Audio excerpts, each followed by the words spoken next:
بسم اللہ الرحمن الرحیم۔ امتحانات کی کنسلیشن کے حوالے سے بچے بہت زیادہ پریشان ہیں اور سوالات پوچھ رہے ہیں کہ امتحان کی جو اس سے پہلے میں نے گورنر ہاؤس کی ایک رپورٹ شیئر کی تھی اور حال ہی میں سندھ گورنمنٹ کا بھی ایک نوٹیفیکیشن آ چکا ہے کہ انٹرمیڈیٹ کے امتحانات جو 21 مئی سے 27 مئی تک ہو رہے ہیں وہ کینسل کر دیے گئے ہیں اور ان کا شیڈول بعد میں جاری کیا جائے گا۔ پہلی بات تو یہ کہ کراچی بورڈ کے یعنی board of intermediate education Karachi کے جو امتحانات ہیں انٹرمیڈیٹ کے وہ 28 تاریخ سے شروع ہو رہے ہیں، تو لہٰذا آپ اس بات کو سمجھ لیں کہ ایک طرح سے یہ نوٹیفیکیشن آپ کے لیے تو ہے ہی نہیں۔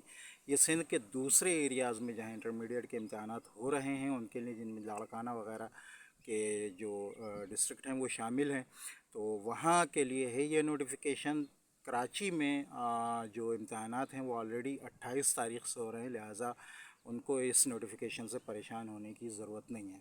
دوسری بات میں یہ بتاتا چلوں کہ رہی بات کہ میٹرک کی، کہ میٹرک کے چونکہ امتحانات ہو رہے ہیں اور 22 سے 27 تاریخ کے درمیان کے مختلف پیپرز ہیں، ان کے لیے ابھی فی الحال کوئی نوٹیفیکیشن جاری نہیں ہوا ہے۔ اگر ان کے لیے کوئی نوٹیفیکیشن جاری ہوتا ہے تو انشاءاللہ چینل پر ضرور شیئر کیا جائے گا۔ ویڈیو اچھی لگی تو اس کو لائک کریں، دوستوں سے شیئر کریں، چینل کو سبسکرائب کرنا مت بھولیں تاکہ آگے آنے والی ویڈیوز کی نوٹیفیکیشنز آپ کو ملتی رہیں۔ السلام علیکم ورحمۃ اللہ وبرکاتہ۔